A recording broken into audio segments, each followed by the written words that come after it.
Reliability Council of Texas. Several board members resigning today. He said in the resignation letter, the out-of-state board members said, quote, "We have noticed and noted recent concerns about out-of-state board leadership at ERCOT. To allow state leaders a free hand with future direction and to eliminate distractions, we are resigning from the board effective after our urgent board teleconference meeting adjourns tomorrow." This is all coming in the aftermath of the terrible weather event that's not even a full week ago that just wrought havoc on most of the state of Texas. We also learned today President Biden, First Lady Dr. Jill Biden will head to Houston on Friday to meet with those impacted by the winter weather. But right now we are being joined by Fox 26 Houston's Rashi Vats. She's going to break this whole story down for us today.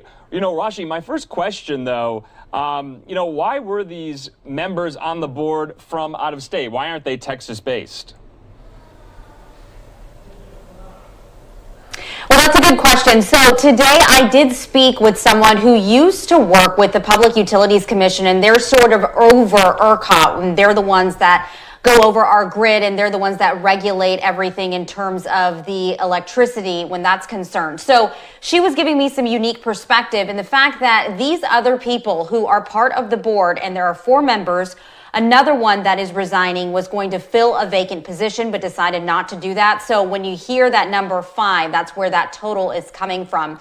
So they basically live out of state, and they bring a different perspective because their backgrounds are all very different. And there's a total of 16 board members. Now, currently, with these 5 resigning, not coming back, there will be 9 members that are voting members, meaning they can vote. Now, there's also the CEO, which might recuse himself from voting on anything. So when it comes to a different perspective and what the rest of the nation is doing, what the goals are, how to do things differently, it is good, according to her, and if you kind of think outside of Texas, it's a good idea to be able to consult with people like that from all over the nation.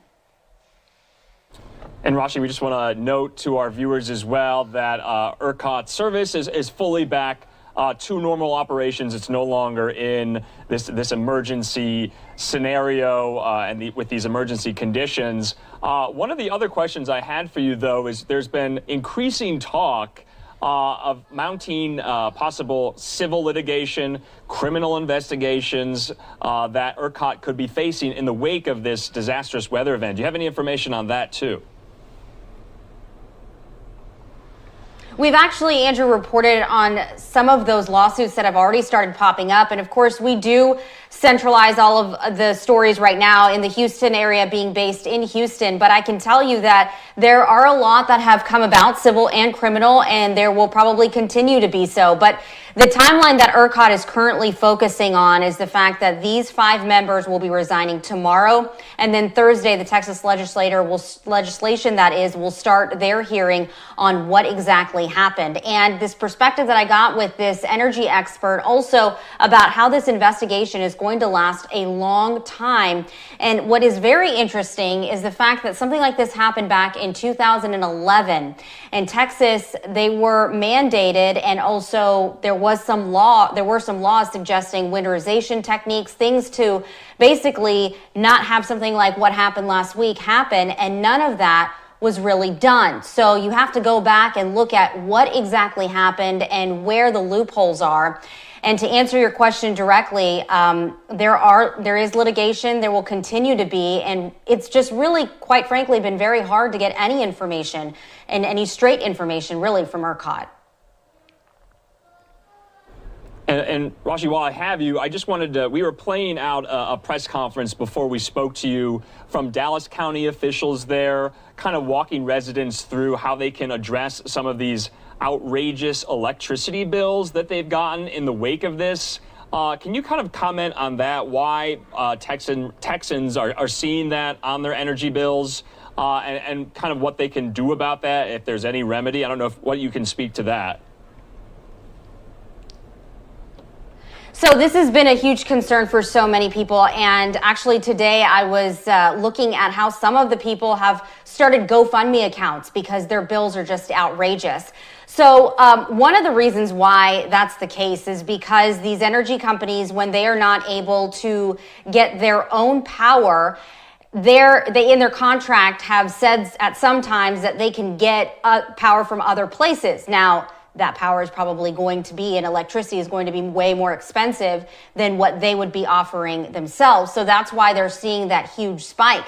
Also seen companies that have said, look, we'll put you on a 10-year plan to pay all of this off. But really, it is just outrageous, the thousands and thousands of dollars that people are being charged. Now, CenterPoint, they provide electricity locally here to us. And they said, I mean, you might have seen this yourself, $202,000 for 1 month versus, obviously like a few $100s, which is normally the case. And they said that is not the case, and you do not have to pay that. But in terms of relief and help statewide or help that's coming from FEMA, that is still trickling in. And right now, when it comes to these people who have these outrageous electricity bills, their only option is to report it and make sure, which we've been telling all of our viewers, get out of the auto pay so you don't accidentally end up paying a big amount all of a sudden.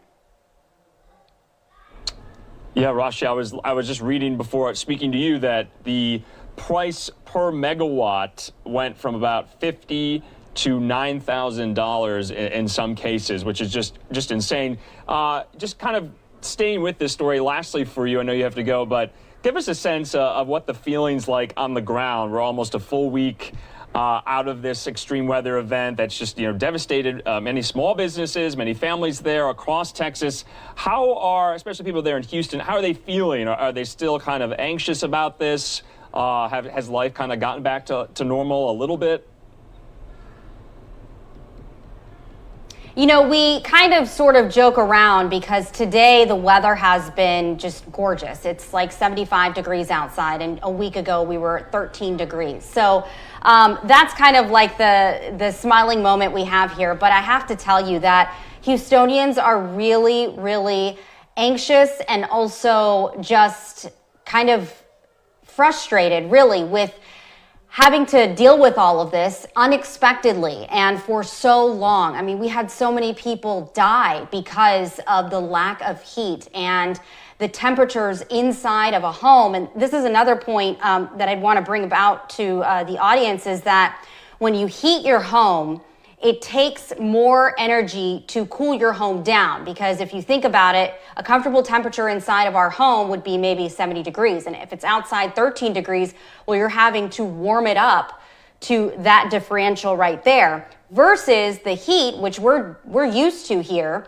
If it's, say, 100 degrees outside on a Houston summer day in the middle of the summer, and you're trying to get it down to 70 degrees, that takes a less amount of energy. So we were putting a lot of pressure on the grid because so many people needed that energy and power all together, and so much of it. So that's kind of where everything just collapsed. And, here in Houston, we are not very familiar and able to deal with such cool temperatures. Just talking about in general, we usually talk about it being extremely cold when it's just 60 degrees.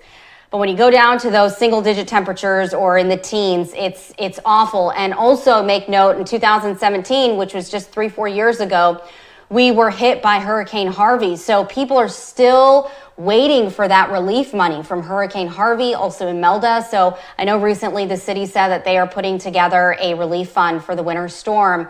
And there were some people that were just skeptical, as you can imagine, on when and how much money they would be getting for any relief they need.